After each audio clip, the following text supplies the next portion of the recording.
Hello dear students, how are you. हम पिछले lecture में डिस्कस कर रहे थे थर्मोडायनेमिक्स। तो थर्मोडायनेमिक्स में हमने उसका जरा क्विक रिकैप देखते हैं। फर्स्ट लॉ ऑफ थर्मोडायनेमिक्स देखा था, Q is equal to W plus delta U. Q अगर heat given to the system है तो पॉजिटिव है, heat taken from the system है तो Q की वैल्यू नेगेटिव है। यहाँ W अगर वॉल्यूम एक्सपेंड हो रहा है और work done by the system है तो पॉजिटिव है, और work done on the system है तो नेगेटिव है अगर वॉल्यूम जो है कम हो रहा है तो। ठीक, स्क्वीज हो रहा है वॉल्यूम। तो डेल्टा यू अगर टेम्परेचर इंक्रीज हो रहा है तो डेल्टा यू पॉजिटिव है, टेम्परेचर अगर डिक्रीज हो रहा है तो डेल्टा यू नेगेटिव है। ठीक, और हमने मोलर स्पेसिफिक हीट डिस्कस की थी, CP/CV। ठीक, आइसोथर्मल और एडियाबेटिक प्रोसेस हमने डिस्कस किया था। एडियाबेटिक प्रोसेस में Q इज इक्वल टू 0 होता है, आइसोथर्मल प्रोसेस में delta U is equal to 0 होता है, क्योंकि डेल्टा यू डिपेंड करता है टेम्परेचर पे, और टेम्परेचर इसमें सेम नहीं होता। आइसोथर्मल मतलब same temperature, temperature doesn't change. इसके लिए पीवी कांस्टेंट होता है, उसके लिए पीवी गामा कांस्टेंट होता है फॉर्मूला। ठीक, CP minus CV R is equal to R हमने ड्राइव किया था formula. Monoatomic diatomic gas के लिए हमने सीपी और सीवी की वैल्यू फाइंड की थी, गामा की वैल्यू फाइंड की थी। ठीक, अगर दो गैसेस मोनो एटमिक और डाई एटोमिक हैं और उनके N1 और N2 मोल अगर जो है मिक्स किए जाते हैं तो उसके जो मिक्सचर बनता है उसका गामा कैसे निकालेंगे, इसका हमने फॉर्मूला डिराइव किया था। तो इतना हमने पिछले लेक्चर्स में देखा था। अब हम उसका क्विक रिकैप देखते हैं।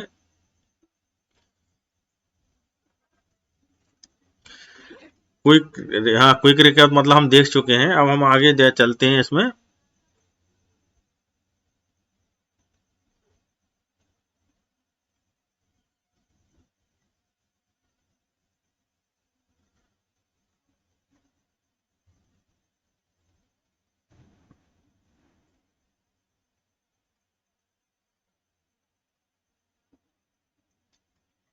हीट इंजन,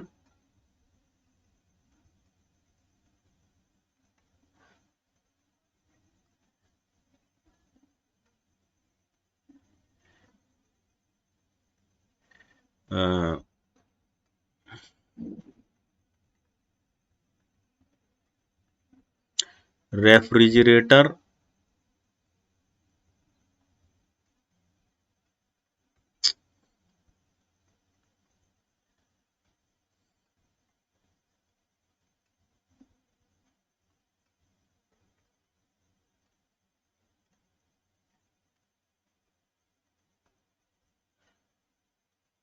और हीट पंप के बारे में हम डिस्कस करेंगे यहाँ पर अब।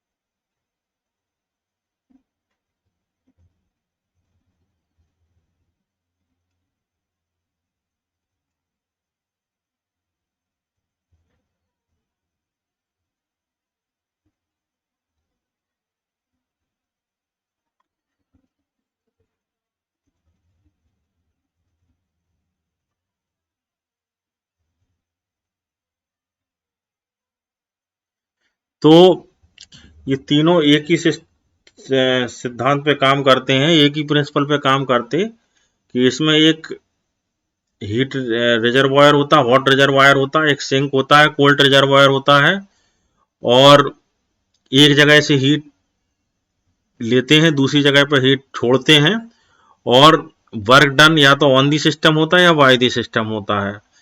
तो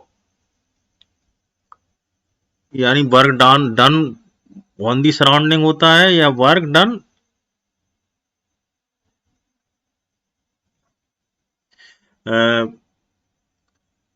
ऑन दी सिस्टम होता। तो ये हम इसमें डिस्कस करेंगे। ठीक है,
तो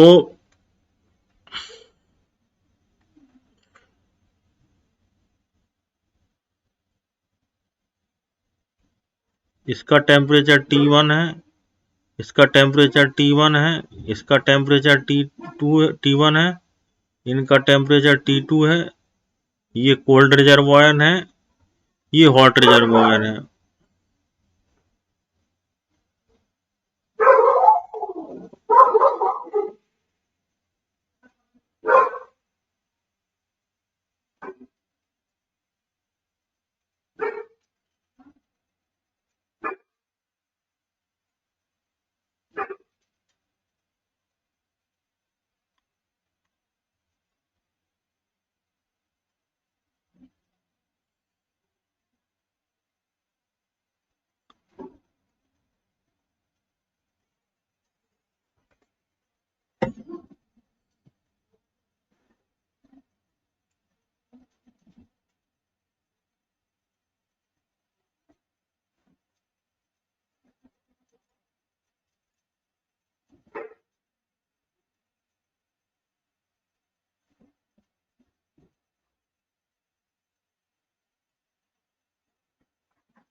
ये कोल्ड रिजर्वॉयर है।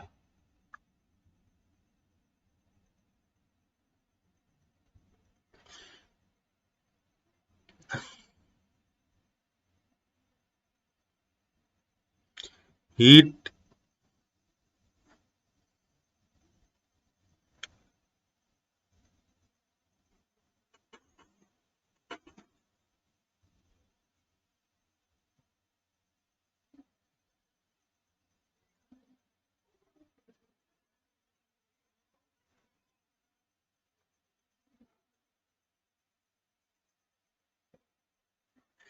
हीट इंजन में क्या होता है, हॉट रिजर्वॉयर से हीट जो है इंजन में जाती है, और इंजन वो है सराउंडिंग में कुछ वर्क डिलीवर करता है, और बाकी जो बची हुई हीट है Q2 वो जो है यहाँ पे इसमें निकल जाती है सिंक में।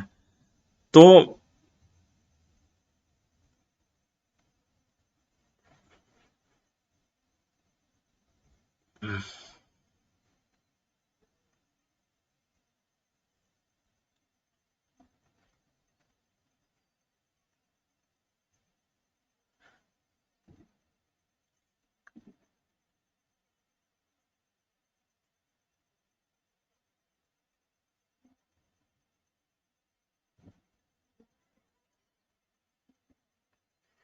ये वर्क डन होता है,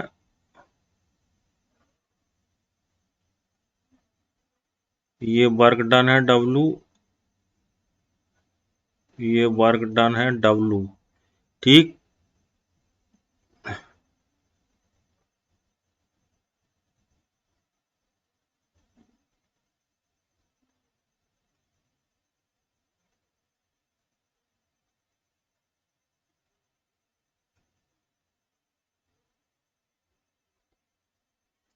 ये क्या है, हीट इंजन है, ये क्या है, रेफ्रिजरेटर है, और ये क्या है, हीट पंप है। ठीक, तो तीनों का स्कीमेटिक डायग्राम शो कर रहा है यहाँ पर। अब इसमें क्या होता है कि हीट इंजन में क्या होता है, इसने W1 T1 टेम्परेचर है रिजर्वॉयर का, हॉट रिजर्वॉयर का है। ठीक, वहां पर हीट इंजन मतलब का एग्जाम्पल क्या है, जैसे डीजल इंजन हो गया, स्टीम इंजन हो गया, ये हीट इंजन का एग्जाम्पल है। तो इसका हाई टेम्परेचर होता है यहाँ पे T1 पे, और यहाँ पे स्टीम और वाटर को मिक्स जो होता है, स्टीम में वाटर मतलब वाटर वेपर बनाई जाती है, वाटर वेपर से स्टीम बनाई जाती। कैसे बनाई जाती, कोयला होता है या डीजल होता है, उसको उसमें से जब पानी में से जब पास करते हैं तो पानी का गैस वो बनती है, स्टीम बनती है, तो वो स्टीम जाके इंजन जो है में जा करके वो कोल्ड रिजर्वायर में जाती। कोल्ड रिजर्वायर मतलब क्या है, वही जिससे थ्रू स्टीम बनेगी। कोल्ड रिजर्वायर मतलब जिसमें कि पानी भरा हुआ है या जिसमें लिक्विड भरा हुआ है, ठीक। तो उसमें से कुछ वर्क डन सराउंडिंग पे डिलीवर होगा, उस वर्क डन की वजह से ही ये इंजन चलता है, ठीक। तो ये जो इसमें एनर्जी का फ्लो है जो डायरेक्ट डायरेक्शन में हो रहा, सही डायरेक्शन में हो रहा, मतलब हीट का फ्लो हाई टेम्परेचर से लो टेम्परेचर पे हो रहा है। यानी T1 हाई टेम्परेचर है और T2 लो टेम्परेचर है, तो हाई टेम्परेचर से हीट लो टेम्परेचर पे जा रही है। तो इससे जो ए, ये इससे मान लो यहां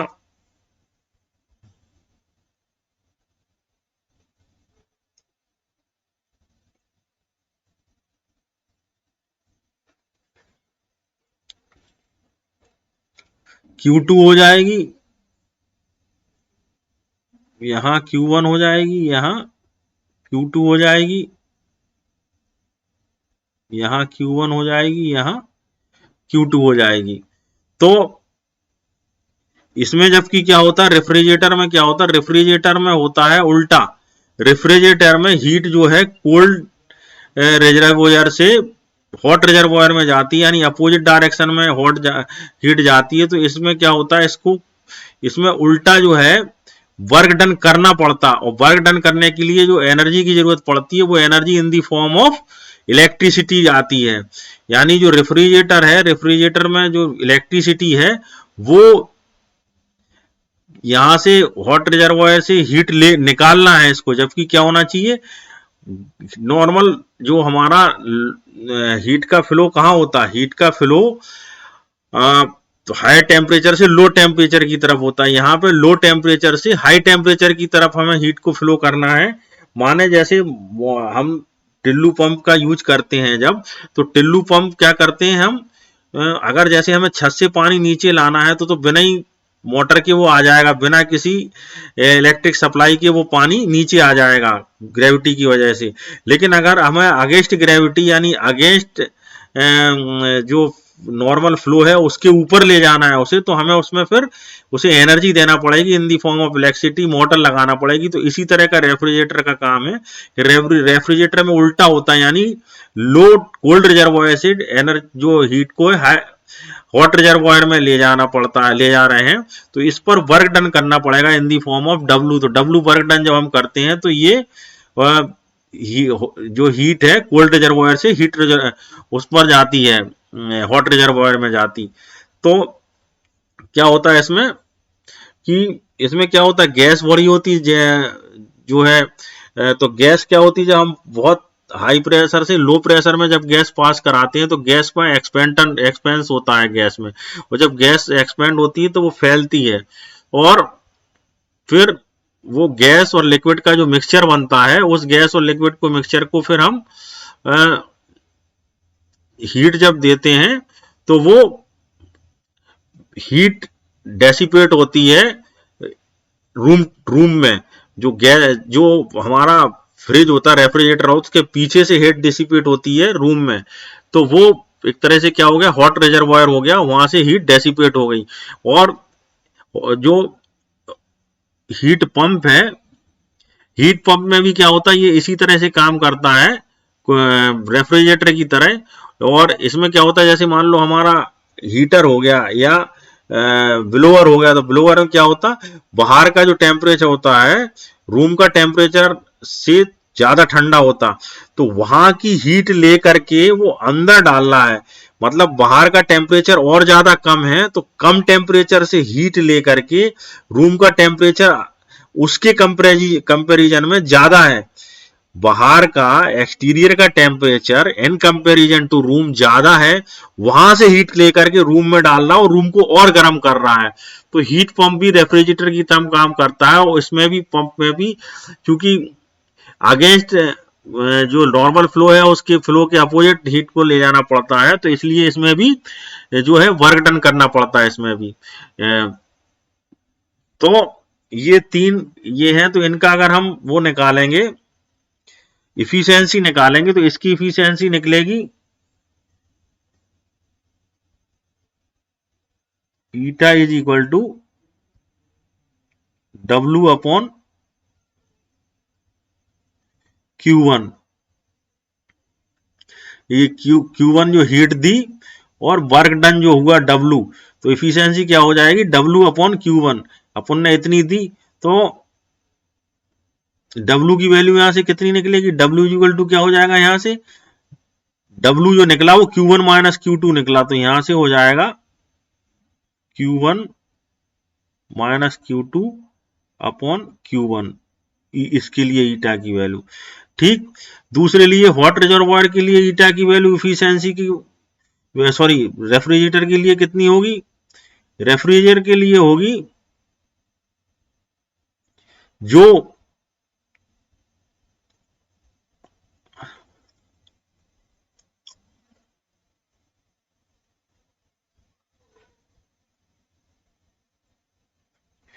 Q2 हीट इसे दे रहे हैं और उसके लिए कितना वर्क डन करना पड़ रहा, हमें W वर्क डन करना पड़ रहा उसके लिए।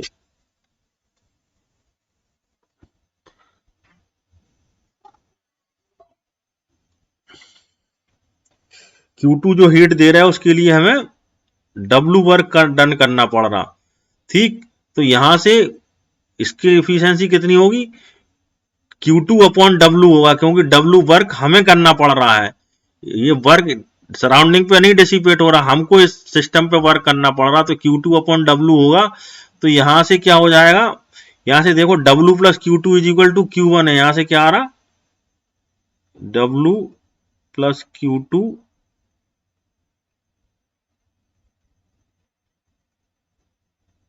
Is equal to Q1। तो W की वैल्यू क्या हो गई, Q1 माइनस Q2 हो गई यहां से, तो यहां ईटा की वैल्यू हो गई Q2 Q1 माइनस Q2। ठीक, अब यहां से अगर हम निकालेंगे तो इसके लिए जो एफिशिएंसी की वैल्यू होगी वो होगी, ये एफिशिएंसी इसकी आएगी Q1, मतलब जो हीट कमरे को मिल रही है वो, और वर्क डन कितना हो रहा है इसमें W। ठीक, तो यहां होगा Q1 अपॉन W, क्योंकि हमें हीट चाहिए है, और इससे हमें क्या चाहिए, इससे हमें Q2 हीट देना है इसको, क्योंकि Q1 तो जो बचेगी उससे मतलब नहीं है, Q2 हीट ले रहे, क्योंकि यहाँ ठंडे से मतलब है हमें, यहाँ पे कोल्ड टेम्परेचर से। ठीक, और यहाँ पे हमें हॉट हीट से मतलब है, क्योंकि ये हमें कमरे को गर्म करना है इससे, तो इसलिए यहाँ Q1 अपॉन W होगा, तो Q1 तो Q1 रहेगा, और ये हो जाएगा W की वैल्यू Q1 माइनस Q2। ठीक, तो अगर इसमें अगर हम 1 जोड़ दें,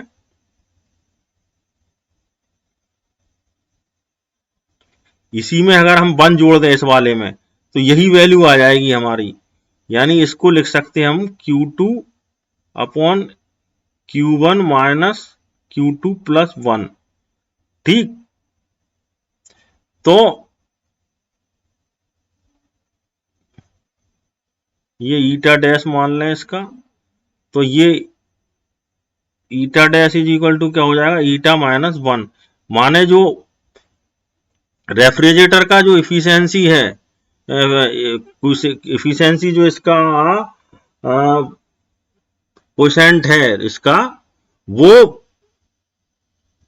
कोफिशिएंट ऑफ परफॉर्मेंस, जो coefficient of performance of COP, coefficient of performance eta कहलाता है, जो कोफिशिएंट ऑफ परफॉर्मेंस रेफ्रिजरेटर का है, वो इससे उसमें से अगर -1 घटा दें तो इफिशिएंट ऑफ हीट पंप आ जाएगा। तो ये तीनों हमारे यहां पर डिस्कस हो गए। ठीक, इसमें कोई कंफ्यूजन नहीं होना चाहिए। अब चलिए आगे चलते हैं।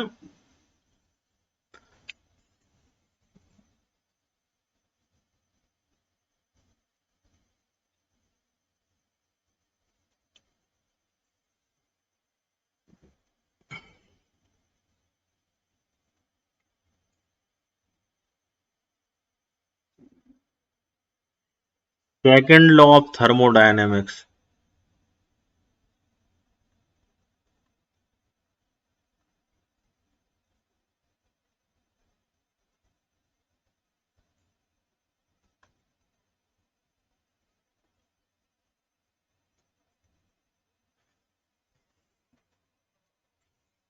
ग्राफ लिख,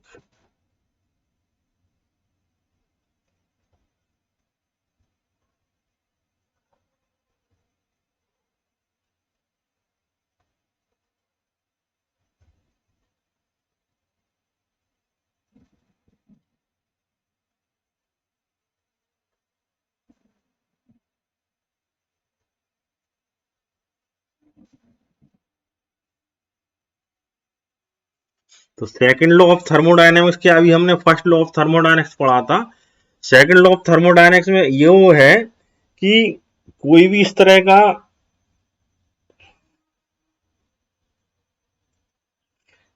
इंजन नहीं बना जो कंप्लीटली हीट को वर्क डन में कन्वर्ट कर सके। ठीक, तो no process is available which can convert 100% of heat into mechanical work. ये है second law of thermodynamics.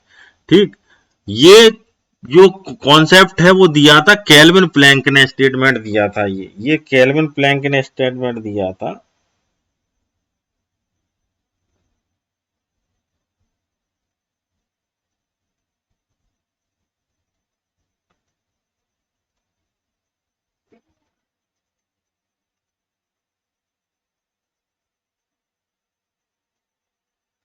Kelvin Planck का स्टेटमेंट क्या क्या था कि no process is possible whose sole result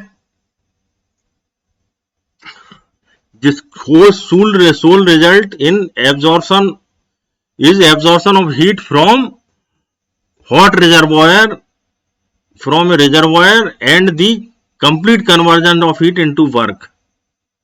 ठीक, मतलब इसका सेंस यही है कि कोई भी इस तरह की प्रोसेस पॉसिबल नहीं है जिससे कि कंप्लीट जो है हीट का कन्वर्जन वर्क डन में हो जाए, मतलब 100% जो हीट है उससे पूरी पूरी यूज की जा सके वर्क डन में। इस तरह का कोई भी प्रोसेस नहीं है, या एक अपने दूसरी भाषा में ये कहते हैं कोई भी इस तरह का इंजन नहीं बना है कि वो, जैसे कोई भी इंजन है, जैसे मान लो हम सोचें कि जितनी भी हीट प्रोड्यूस कर रहे हैं उसमें स्टीम इंजन में या डीजल इंजन में, पूरी की पूरी हीट हम वर्क डन में यानी उसको चलाने में, हीट इंजन को चलाने में यूज कर लें तो नहीं, कुछ ना कुछ हीट वेस्ट अवश्य होगी। तो यही ये है सेकंड लॉ ऑफ थर्मोडायनेमिक्स कहता है कि कोई कोई इस तरह का सोल रिजल्ट जो है पॉसिबल नहीं है जिसमें जो कि absorption of heat from the reservoir and complete conversion of heat into work. ठीक, तो ये प्लैंक कांस्टेंट था। और इसी तरह का दूसरा कांस्टेंट है, स्टेटमेंट है सेल्सियस स्टेटमेंट।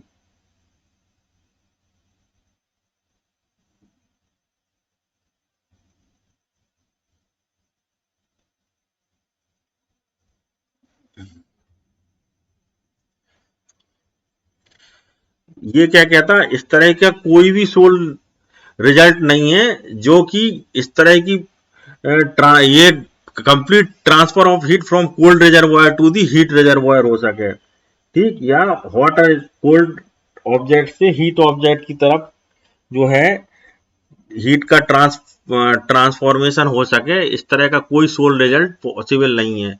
तो ये दोनों केल्विन प्लैंक स्टेटमेंट है, स्टेटमेंट और सेल्सियस इसके स्टेटमेंट है। केल्विन प्लैंक स्टेटमेंट ये कहता है, ये in the form of heat energy की बात करता है, और Celsius statement in the form of cold और हॉट टेम्परेचर की बात करता है। कोल्ड हॉट टेम्परेचर का मतलब कि कोल्ड से हॉट टेम्परेचर की तरफ complete transformation of heat possible नहीं है इनके अकॉर्डिंग। ठीक, और केल्विन प्लैंक स्टेटमेंट के अकॉर्डिंग कि complete conversion of heat into work possible नहीं है। पूरा का पूरी हीट, पूरी की पूरी हीट वर्क में कन्वर्ट नहीं हो सकती मैकेनिक वर्क में, ये केल्विन का कहना था। और पूरा का पूरा जो हीट है वो कोल्ड टेम्परेचर से हॉट टेम्परेचर की तरफ जो है वो पॉसिबल नहीं है, ये सेल्सियस का कहना था। ठीक, तो ये दोनों लॉ को इनने एक्सप्लेन किया, केल्विन प्लैंक ने और सेल्सियस ने। ठीक, अब दो चीज और आती हैं, हम शॉर्ट में बताएंगे, रिवर्सिबल और इरिवर्सिबल प्रोसेस। रिवर्सिबल प्रोसेस वो कहती है कि जिसमें अलग अलग स्टेजेस में जाकर इनिशियल स्टेज पे सिस्टम लौट आए। ठीक, जैसे सपोज करो हॉट रिजर्वायर से हीट निकली और वो इंजन में गई, इंजन के ऊपर मैकेनिकल वर्क हुआ, मैकेनिकल या इंजन ने मैकेनिकल वर्क सराउंडिंग में डेसिपेट किया, और उसके बाद वो हीट बाकी बची हुई कोल्ड रिजर्वायर में चली गई। अब फिर वो कोल्ड रिजर्वायर से वही सिस्टम लौट करके वापस हॉट रिजर्वायर की तरफ आ जाए लौट के, तो इसको पूरी प्रोसेस को हम कहते हैं रिवर्सिबल प्रोसेस। मतलब सिर्फ किसी भी स्टेज पर रिवर्स प्रोसेस स्टार्ट हो जाए तो उसको रिवर्सिबल प्रोसेस कहते हैं, और इरिवर्सिबल प्रोसेस वो कहते हैं जबकि वो पॉसिबल ना हो रिवर्स पॉसिबल, यानी एक बार जो प्रोसेस आगे बढ़ गई उसका वापस लौटना किसी भी स्टेज पे पॉसिबल नहीं हुआ। तो जैसे diffusion of two different gases, अगर दो डिफरेंट गैसेस के बीच में डिफ्यूजन हो गया तो फिर वापस वो अलग अलग नहीं हो सकती, तो ये भी क्या है, इरिवर्सिबल प्रोसेस है। Exchange of heat between two different exchange of heat between two bodies of at different temperature, दो बॉडीज हैं अलग अलग टेम्परेचर रखी हैं, उनके बीच में अगर हीट का एक्सचेंज हो गया तो वो बराबर फिर हीट वापस नहीं आ सकती उनमें, तो वो भी इरिवर्सिबल प्रोसेस का एग्जाम्पल है। और वर्क डन अगेंस्ट फ्रैक्शन, अगर फ्रिक्शन के अगेंस्ट वर्क डन हो रहा है तो वो भी इरिवर्सिबल प्रोसेस है। और तो ये रिवर्सिबल प्रोसेस का एग्जाम्पल है। और रिवर्सिबल प्रोसेस के लिए जो बेसिक रिक्वायरमेंट होती है, वो बेसिक रिक्वायरमेंट ये होती है कि ये प्रोसेस बहुत स्लो होती है, फ्रिक्शन लेस होना चाहिए, ठीक है, और जो वर्किंग सब्सटेंस है और सराउंडिंग है उनके बीच में प्रेशर बहुत कम होना चाहिए। ये तीन चार कंडीशन है इसके लिए, ठीक है, किसके लिए, रिवर्सिबल प्रोसेस और इरिवर्सिबल प्रोसेस। ये हमने क्या बताया, रिवर्सिबल और इरिवर्सिबल प्रोसेस।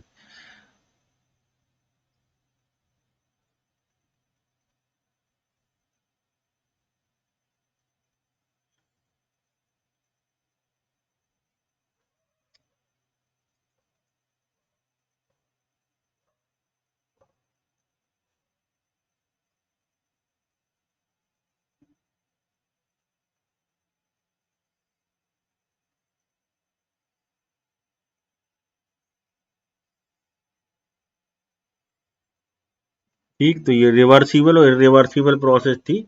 रिवर्सिबल प्रोसेस यानी ये किसी भी स्टेज पर रिवर्स डायरेक्शन में मुड़ जाए, अपोजिट डायरेक्शन में, यानी इनिशियल स्टेज पे लौट आए। जिस इनिशियल स्टेज और फाइनल स्टेज, दो स्टेज होती हैं, तो वो इनिशियल स्टेज से वो फाइनल स्टेज पे जाने के बाद बीच में किसी भी स्टेज से वापस लौट के इनिशियल स्टेज पे आ जाए तो उसको रिवर्सिबल प्रोसेस कहते हैं। ठीक, अब हम बताएंगे आपको कार्नोट इंजन।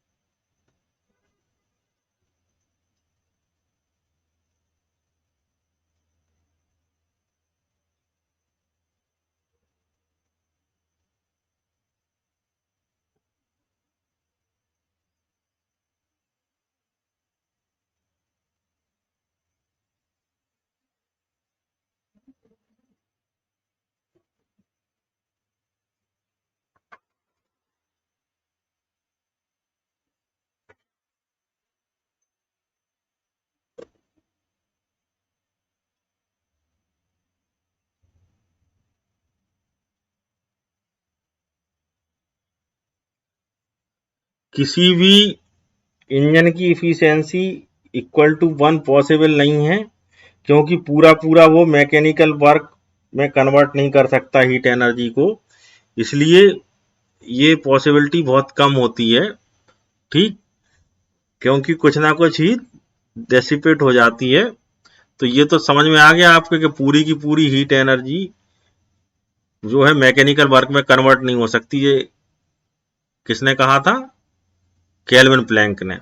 तो कार्नट इंजन जो है एक हाइपोथेटिकल इंजन है जो जिसकी इफिशियंसी सबसे ज्यादा होती, माने कोई भी ऐसा अदर इंजन पॉसिबल नहीं है जिसकी इफिशियंसी कार्नेट इंजन के बराबर हो सके या उससे ज्यादा हो सके। तो ये कार्नट इंजन डिपेंड करता है। इसमें क्या होता है, गैस का पहले आइसोथर्मल एक्सपेंशन होता है, फिर एडियाबैटिक एक्सपेंशन होता है, फिर आइसोथर्मल कंप्रेशन होता है, फिर एडियाबैटिक कंप्रेशन होता है। तो ये पूरी साइकिल चलती है, साइक्लिक प्रोसेस है ये। ठीक, तो साइक्लिक प्रोसेस है, साइक्लिक प्रोसेस मतलब पूरा कंप्लीट साइकिल होती है, उसको हम कहते हैं कार्नोट साइकिल। तो आ, इसमें इंजन में भी जिस तरह से हमने अभी बताया कि हीट इंजन अभी पढ़ाया, उसमें बताया था हॉट रिजर्वायर और कोल्ड रिजर्वायर होता है। हॉट रिजर्वायर का टेम्परेचर T1 होता है और कोल्ड रिजर्वायर का टेम्परेचर T2 होता है।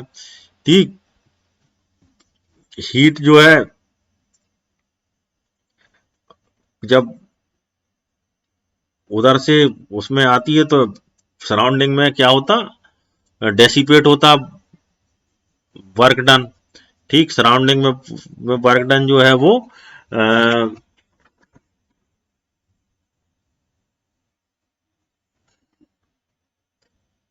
डिलीवर होता है। और जब वो कंप्रेशन होता है गैस में, तो फिर क्या होता, मतलब work done on the system होता है। यानी वर्क, उसमें क्या होता है, हीट एनर्जी निकलती है और इसमें हीट एनर्जी एब्जॉर्ब होती है। तो ये पूरी साइकिल हम स्कीमेटिक डायग्राम बनाएंगे तब आपको समझ में आएगी, क्लियर कट बनाते हैं। ठीक,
ये प्रेशर है, ये वॉल्यूम है।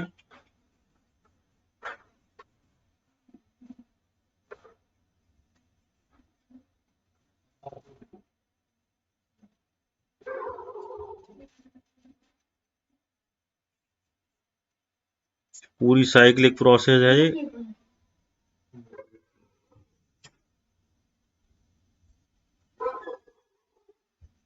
P1 V1 T1 P2 V2 T2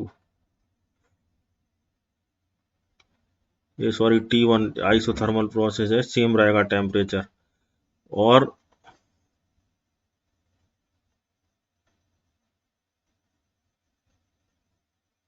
P3 V3 T2 P4 V4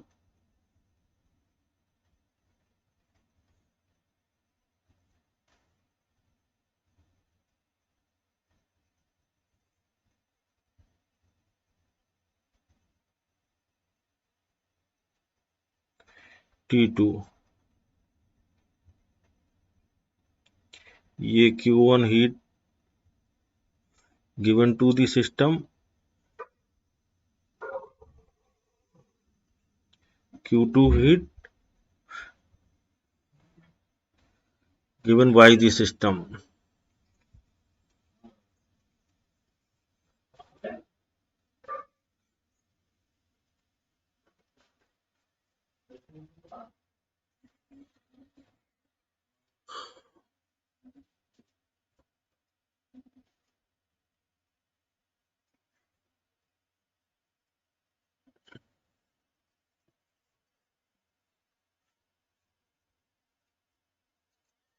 यानी ये Q1 हीट एब्जॉर्ब होती है और Q2 heat given by the system है, यानी Q2 released by the gas. ठीक, Q1 taken by the heat या एब्जॉर्ब बाय दी हीट और Q2 released by the heat. तो आप ये समझ लो कि यहाँ पे W1 वर्क डन होगा और यहाँ पे W2 वर्क डन होगा, यहाँ पे W3 वर्क डन होगा और यहाँ पे W4 वर्क डन होगा। ये इस तरह से हम इसको डिनोट करेंगे।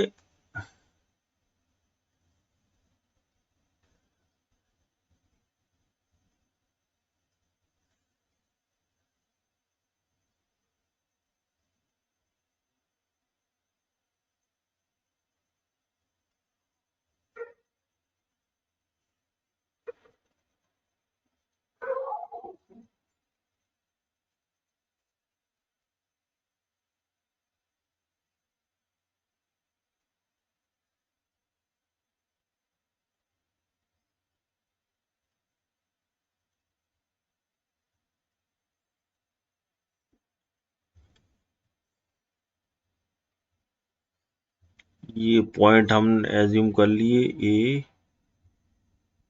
B C D E F G H. ठीक,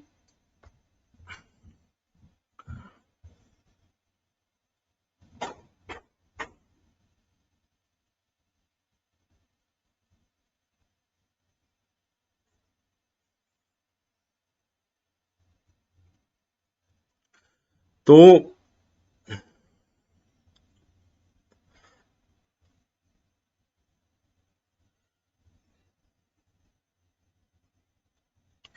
यहां देखिए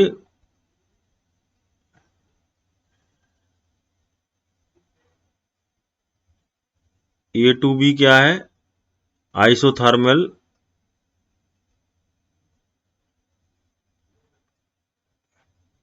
एक्सपेंशन है।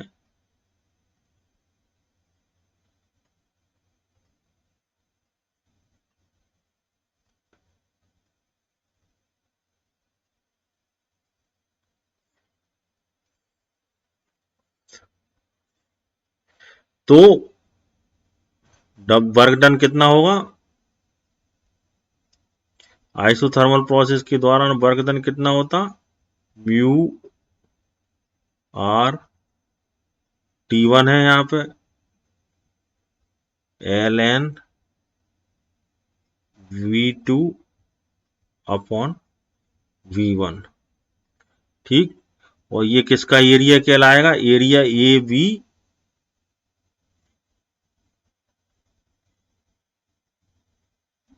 GEA।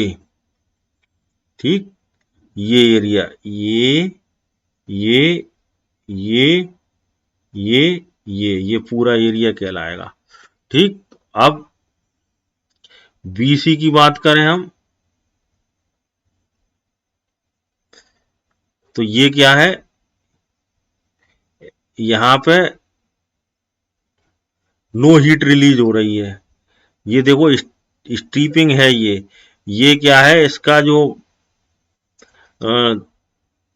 स्लोप है वो ज्यादा है इसका। तो स्लोप ज्यादा किसका होता है? एडियाबैटिक प्रोसेस का होता है। तो ये एडियाबैटिक प्रोसेस हो गया, इसका स्लोप कम है तो ये आइसोथर्मल प्रोसेस हो गई। तो BC क्या है?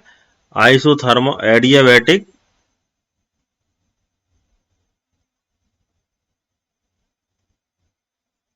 एक्सपेंशन है ये।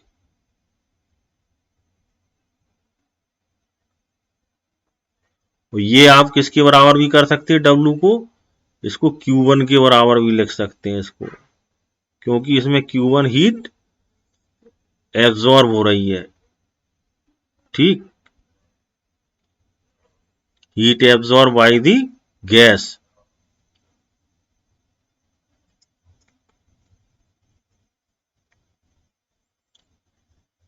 तो एडियाबैटिक एक्सपेंशन में नो हीट होगी तो वर्क डन कितना होगा? इसको अपन W2 से डिनोट करें।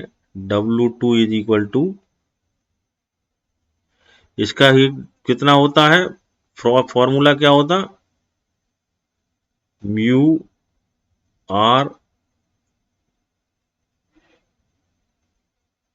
T2 माइनस T1, और ये ज्यादा है T1।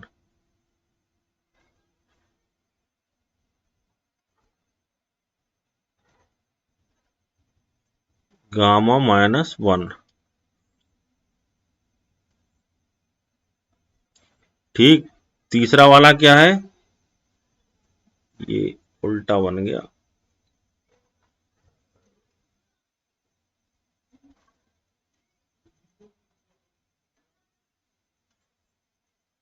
एडिया ये है isothermal compression.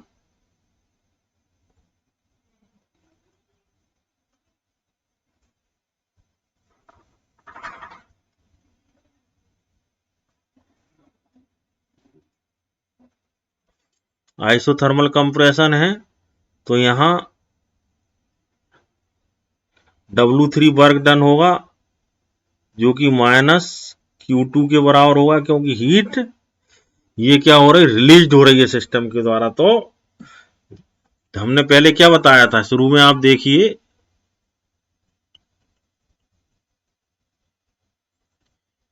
Heat given to the system positive होता है और heat taken from the system negative होता है। तो इस सिस्टम से हीट रिलीज हो रही है, यानी टेकन है फ्रॉम द सिस्टम, इसलिए ये नेगेटिव होगी। तो heat taken from the system negative होगी, और इसकी वैल्यू कितनी होगी?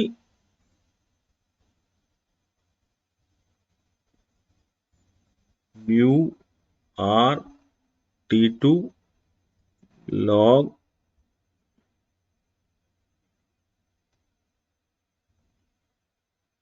V4 upon V3। अगर हम इसको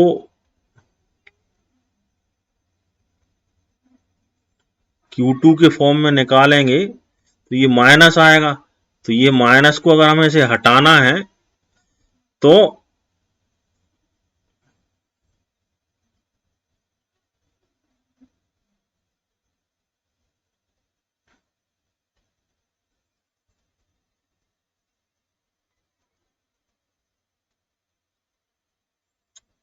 यहां माइनस करना है, तो म्यू आर T2 ln, ये उल्टा हो जाएगा, V3 अपॉन V4 हो जाएगा।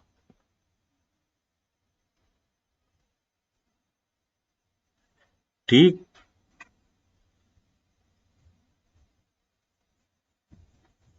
अब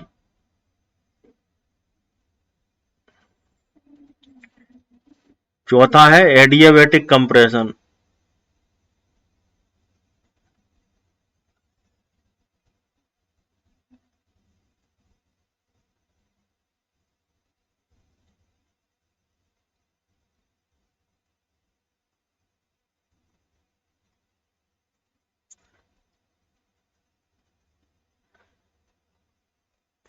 adiabatic compression W4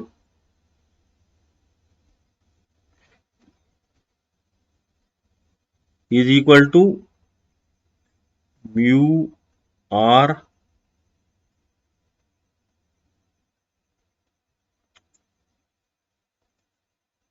T1 minus T2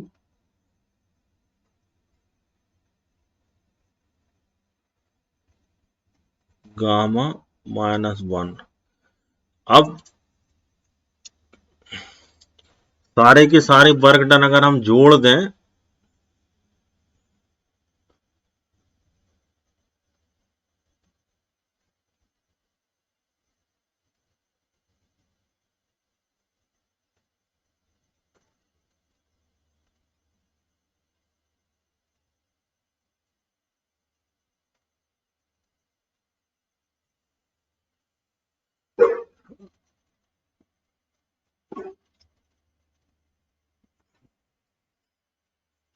अब एक चीज हम यहाँ पे और बताना भूल भूल गए, ये है जो इसमें वर्क डन होता पहले वाले में एक्सपेंशन में, तो work done by the system है। एडियाबैटिक कंप्रेशन में work done by the system है, तो ये प्लस था। ठीक। और यहाँ work done on the system है, तो ये नेगेटिव होगा, यहाँ माइनस का साइन आ जाएगा।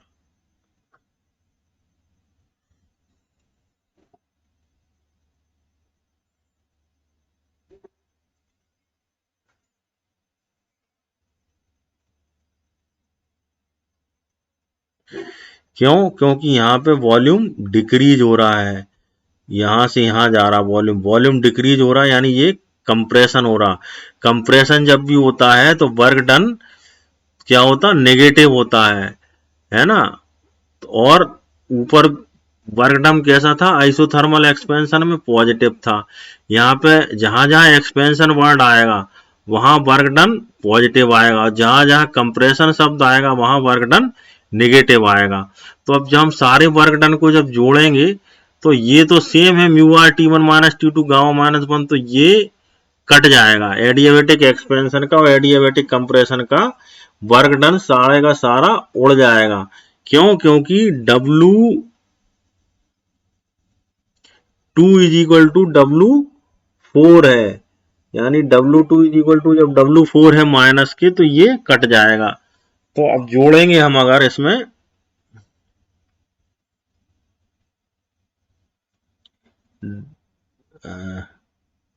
W1 plus W2 plus W3 plus W4, जब जोड़ेंगे सारे के सारे, तो ये वाला देखिए, ये हम ज्यादा लिखेंगे तो लंबा हो जाएगा। ये W4 है और ये W2 है, ये T1 minus T2 gamma -1 plus का है, और ये T1 माइनस टू गामा -1, तो ये इससे कैंसिल हो जाएगा। अब ये बचेंगे अगले, यानी बचेगा कौन सा, W1 माइनस W3, इसलिए बचेगा क्योंकि ये माइनस का है, तो प्लस माइनस माइनस हो जाएगा, तो W1 माइनस W3 सीधा सीधा बचेगा। ठीक, प्लस बचेगा, लेकिन वो प्लस क्या है, जो क्योंकि वो ऐसे लिख सकते हैं।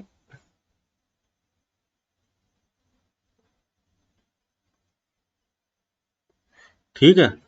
अब हम अगले पेज पे चलते हैं। यहाँ पे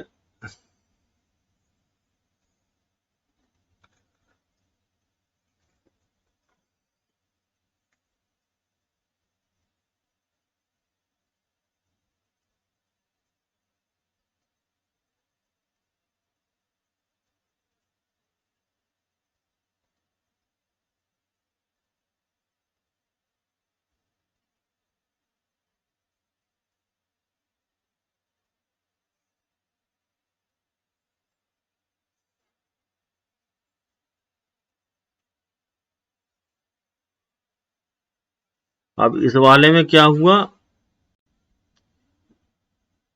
ए से बी तक, ए से बी तक था ना ये, और ये क्या था, बी से सी तक था।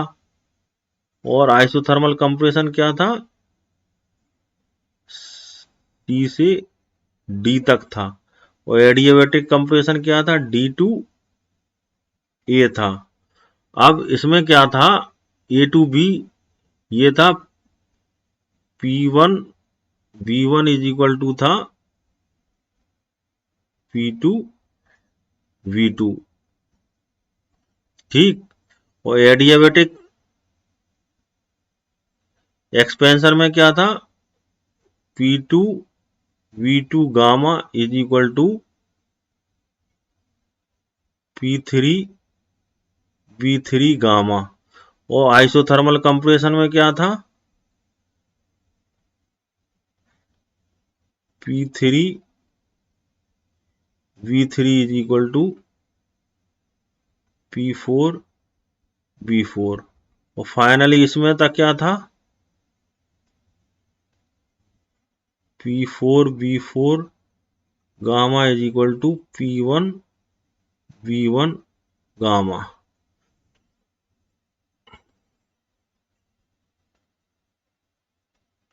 तो अब जब हम इस सबको जो है मल्टीप्लीकेशन करेंगे इसका, सारे के सारा एक साथ लेकर के चारों इक्वेशन का, तो क्या आएगा,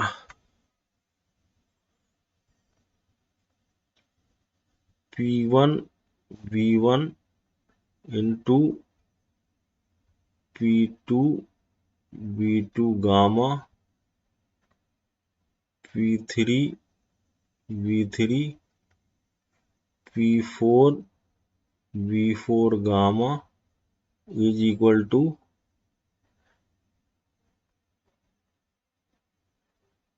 पी टू वी टू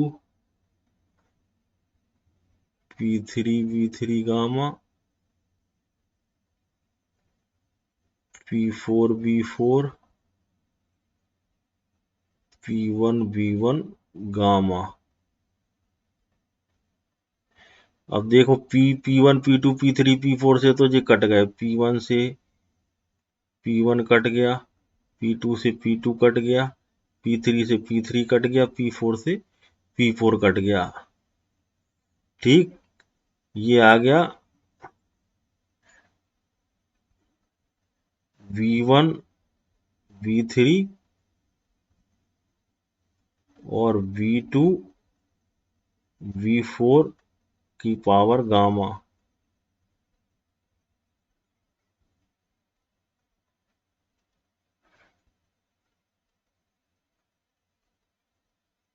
ये आ गया वी टू वी फोर और वी वन वी थ्री की पावर गामा।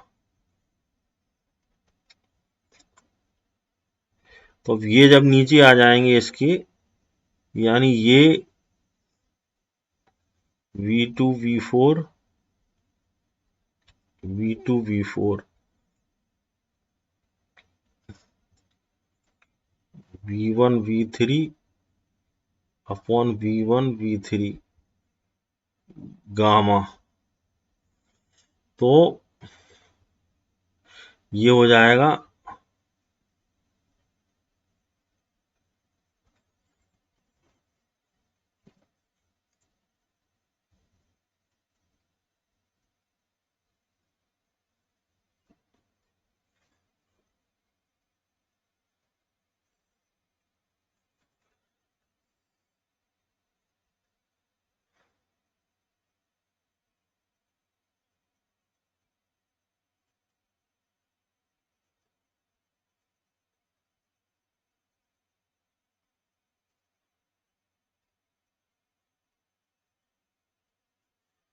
अब यहां देखें,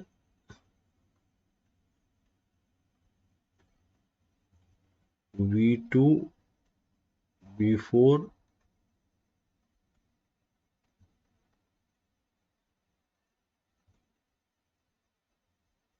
gamma minus one V one V three गा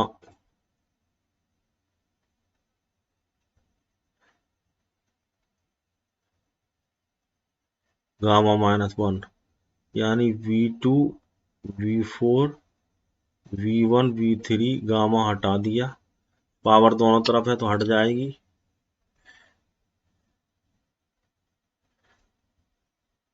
ये आया V2 upon V1 is equal to V3 upon V4। अब यहां से जो हमने निकाला है थप का जोड़ जाड़ के, तो कौन सा आया, V1 W1 और W3 जोड़ना है। ठीक,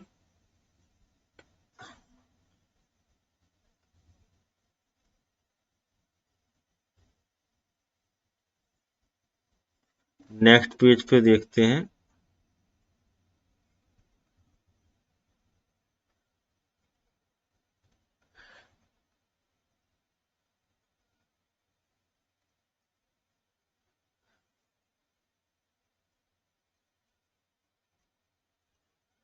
W1 और W3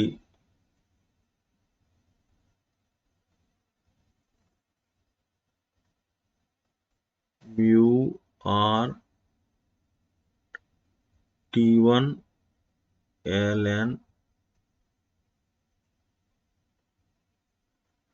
V2 अपॉन V1 और W2 कितना है, म्यू आर T2 माइनस का है ln V3 अपॉन V4। ठीक,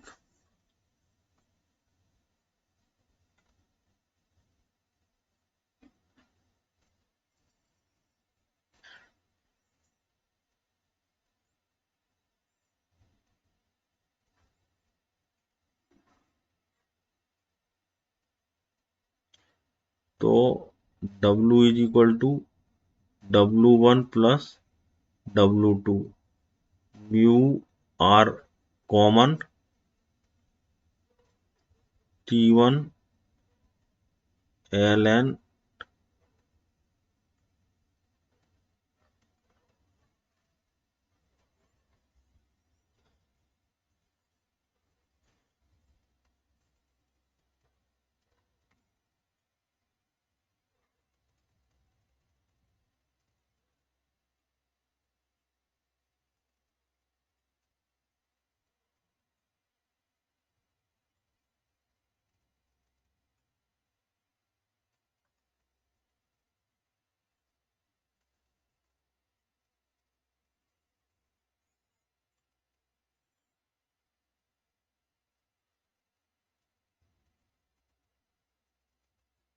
V2 upon V1 minus T1 ln V3 upon V4। W की वैल्यू, अब ईटा निकालना है इससे, तो ईटा क्या होता है इसका, W अपॉन Q1। ठीक, तो W तो ये आ रहा हमारा,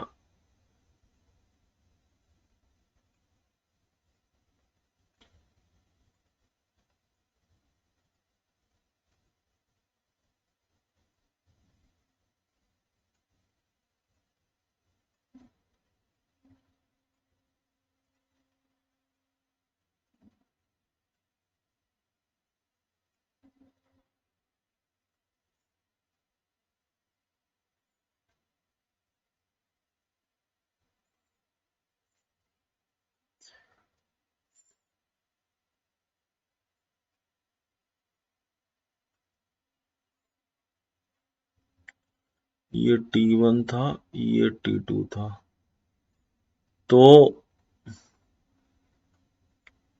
mu R T1 ln V2 upon V1 minus T2 V3 ln upon V4।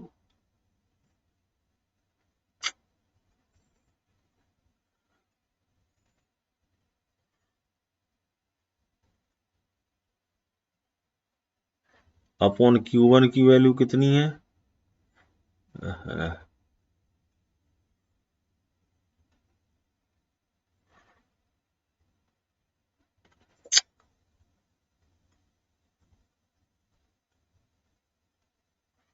Q1 की वैल्यू कितनी है, Q1 यानी ये W1 mu R T1 ln V2 upon V1।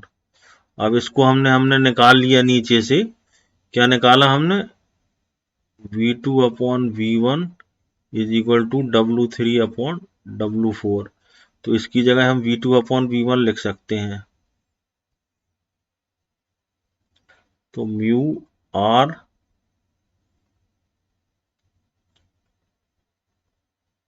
T1 ln V2 upon V1 minus T2 ln V2 upon V1 upon mu R T1 ln V2 upon V1। तो यहां से common आ गया ln V2 upon V1, ठीक, T1 minus T2 upon mu R ln V2 upon V1। ln V2 minus V1 से cut गया, ये से ये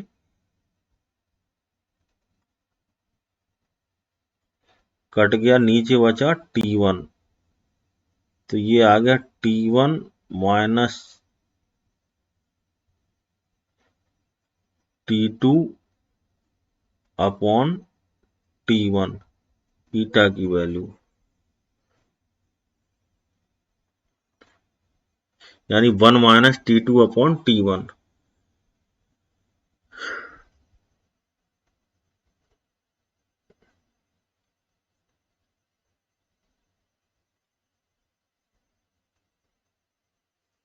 ये क्या हुआ, इसका कोफिशिएंट ऑफ परफॉर्मेंस हो गया कॉर्नेट इंजन का, ठीक।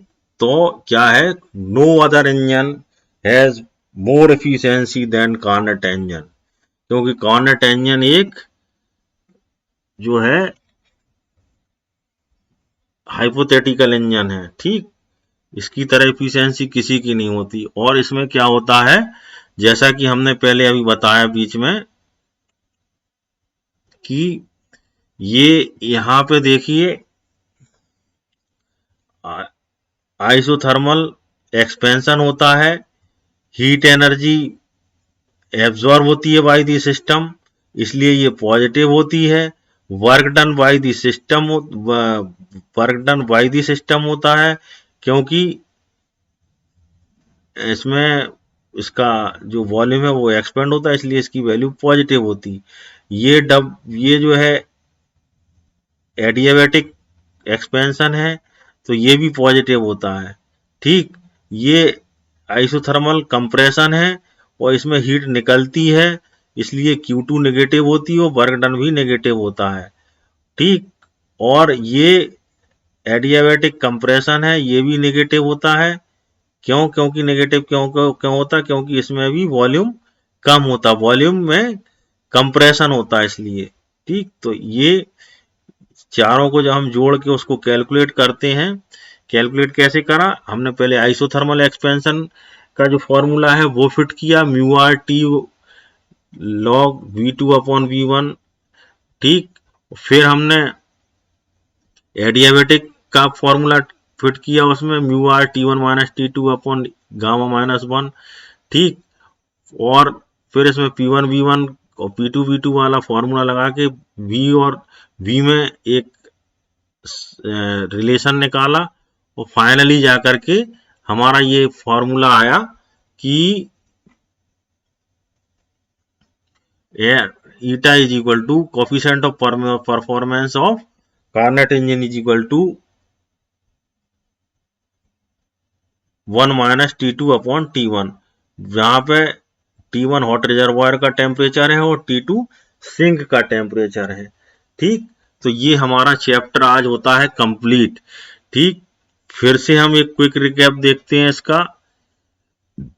सेकंड लॉ ऑफ थर्मोडायनेमिक्स हमने क्या बताया कि कोई भी इस तरह की डिवाइस नहीं बनी, कोई इस तरह का इंजन नहीं बना जो कि कंप्लीट हीट को वर्क मैकेनिकल वर्क में कन्वर्ट कर सके, या पूरा का पूरा हीट को कोल्ड टेम्परेचर से हॉट टेम्परेचर पे कन्वर्ट कर सके, ये सेल्सियस ने कहा था और पहली वाली चीज केल्विन ने कही थी।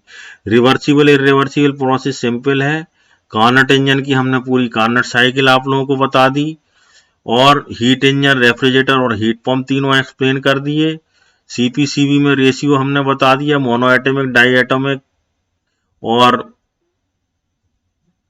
गैसेस के बारे में बता दिया। ठीक, आइसोथर्मल एडियाबैटिक प्रोसेस एक समझना है शॉर्ट में, आइसोबारिक और आइसोकोरिक प्रोसेस भी बताई थी। ठीक, आइसोकोरिक माने सेम वॉल्यूम और आइसोबारिक माने सेम प्रेशर। ठीक, मोलर स्पेसिफिक हीट के बारे में बताया था। Thermal equilibrium, zeroth law of thermodynamics के से रिलेटेड थी, वो भी हमने बता दी थी। ये चैप्टर हमारा कंप्लीट हो जाता है। इसके बाद हम इसके अब न्यूमेरिकल डिस्कस करेंगे। Thank you.